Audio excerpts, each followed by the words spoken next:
women, what's up? Not good enough. Hello, TED women, what is up? My name is Maysoon Zayid, and I am not drunk, but the doctor who delivered me was. He cut my mom 6 different times in 6 different directions, suffocating poor little me in the process. As a result, I have cerebral palsy, which means I shake all the time. Look. It's exhausting. I'm like Shakira meets Muhammad Ali. CP is not genetic. It's not a birth defect. You can't catch it. No one put a curse on my mother's uterus, and I didn't get it because my parents are first cousins, which they are. It only happens from accidents, like what happened to me on my birthday. Now, I must warn you, I'm not inspirational.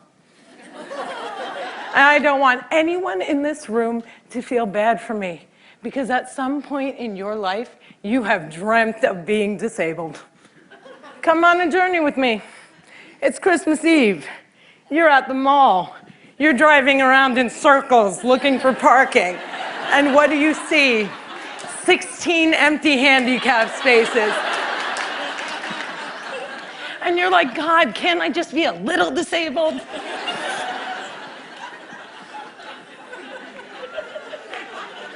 Also, I gotta tell you, I got 99 problems and palsy is just one.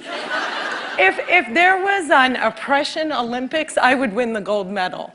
I'm Palestinian, Muslim, I'm female, I'm disabled, and I live in New Jersey.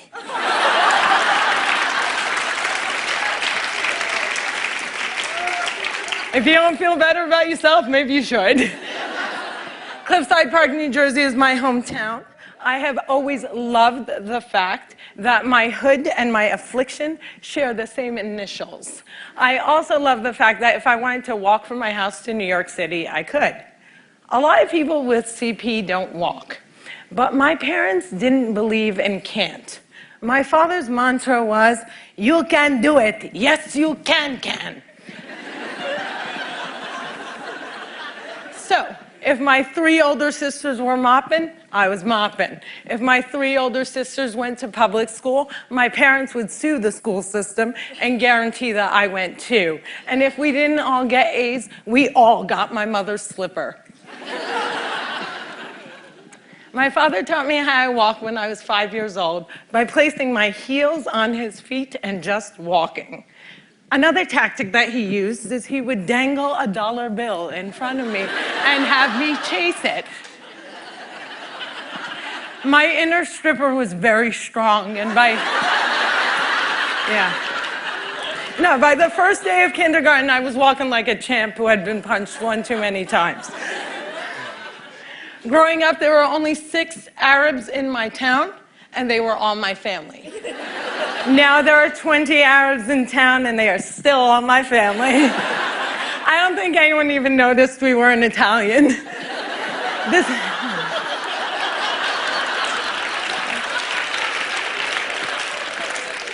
This was before 9/11 and before politicians thought it was appropriate to use "I hate Muslims" as a campaign slogan.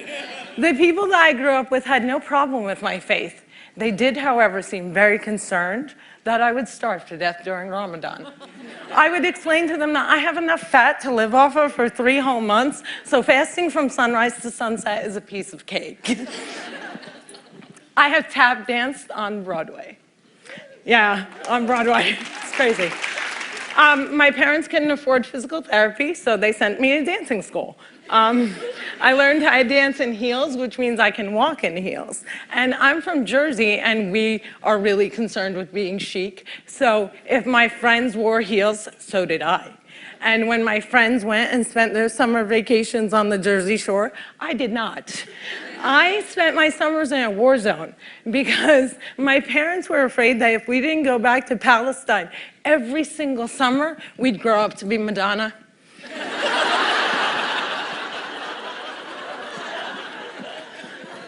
Summer vacations often consisted of my father trying to heal me. So I drank deer's milk, I had hot cups on my back, I was dunked in the Dead Sea, and I remember the water burning my eyes and thinking, it's working, it's working!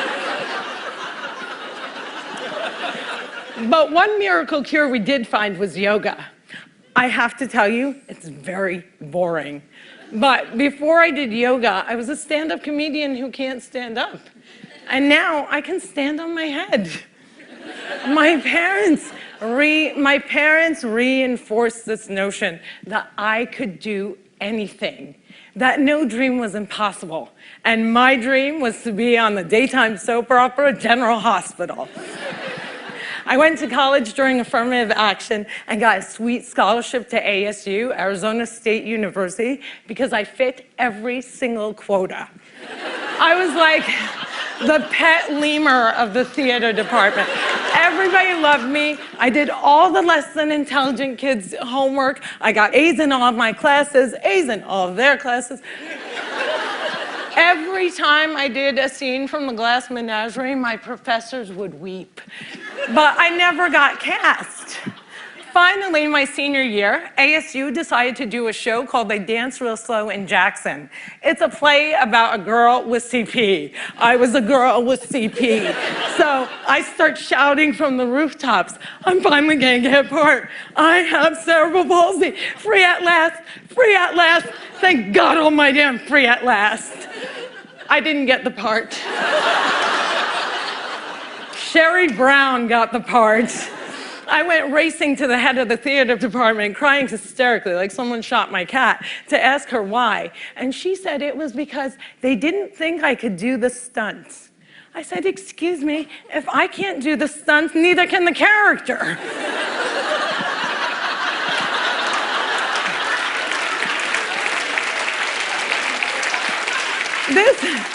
This was a part that I was literally born to play, and they gave it to a non-palsy actress. College was imitating life. Hollywood has a sordid history of casting able-bodied actors to play disabled on screen. Upon graduating, I moved back home, and my first acting gig was as an extra on a daytime soap opera. My dream was coming true, and I knew that I would be promoted from diner to wacky best friend in no time. But instead, I remained a glorified piece of furniture that you could only recognize from the back of my head. And it became clear to me that casting directors didn't hire fluffy ethnic disabled actors. They only hired perfect people, but there were exceptions to the rule. I grew up watching Whoopi Goldberg, Roseanne Barr, Ellen, and all these women had one thing in common. They were comedians. So I became a comic.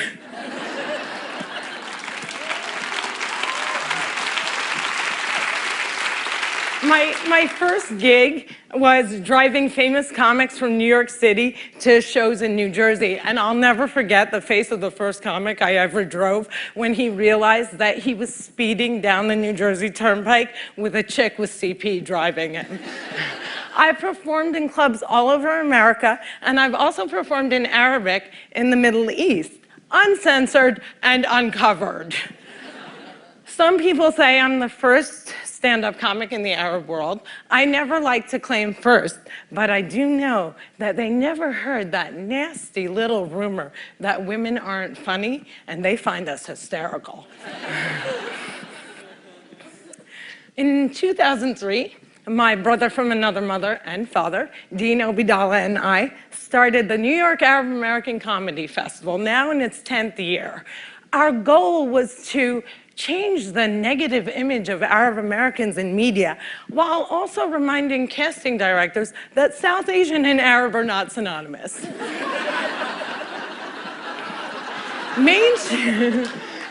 Mainstreaming Arabs was much, much easier than conquering the challenge against the stigma against disability.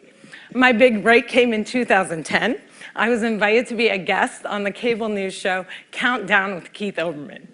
I walked in looking like I was going to the prom, and they shuffle me into a studio and seat me on a spinning rolling chair.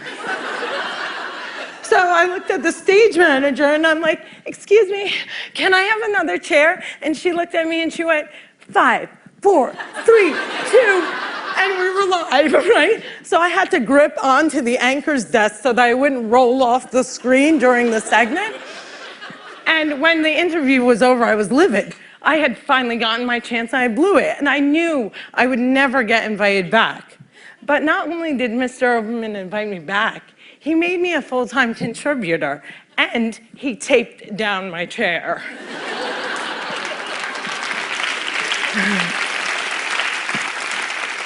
One fun fact I learned while on the air with Keith Olbermann was that humans on the internet are scumbags. People say children are cruel, but I was never made fun of as a child or an adult. Suddenly, my disability on the World Wide Web is fair game. I would look at clips online and see comments like, yo, why is she tweaking? Yo, is she retarded? And my favorite, poor Gumby-mouthed terrorist, what does she suffer from?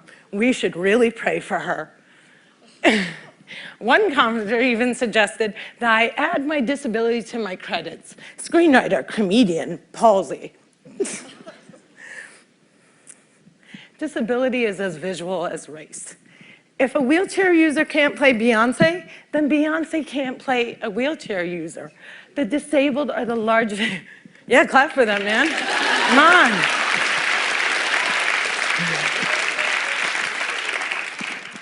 People with disabilities are the largest minority in the world, and we are the most underrepresented in entertainment. The doctor said that I wouldn't walk, but I am here in front of you. However, if I grew up with social media, I don't think I would be. I hope that together we can create more positive images of disability in the media and in everyday life. Perhaps if there were more positive images, it would foster less hate on the internet. Or maybe not. Maybe it still takes a village to teach our children well. My crooked journey has taken me to some very spectacular places. I got to walk the red carpet, flanked by soap diva Susan Lucci and the iconic Lorraine Arbus. I got to act in a movie with Adam Sandler and work with my idol, the amazing Dave Matthews. I toured the world as a headliner on Arabs Gone Wild. I was a delegate representing the great state of New Jersey at the 2008 DNC, and I founded Maysoon's Kids, a charity that hopes to give Palestinian refugee children a sliver of the chance my parents gave me. But the one moment that stands out the most was when I got, before this moment,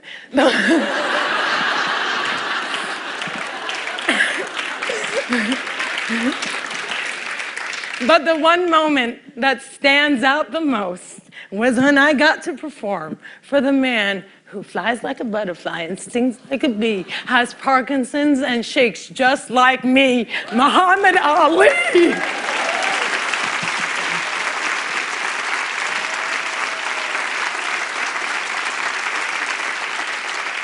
It was the only time that my father ever saw me perform live, and I dedicate this talk to his memory. Allah yarhamak yaba.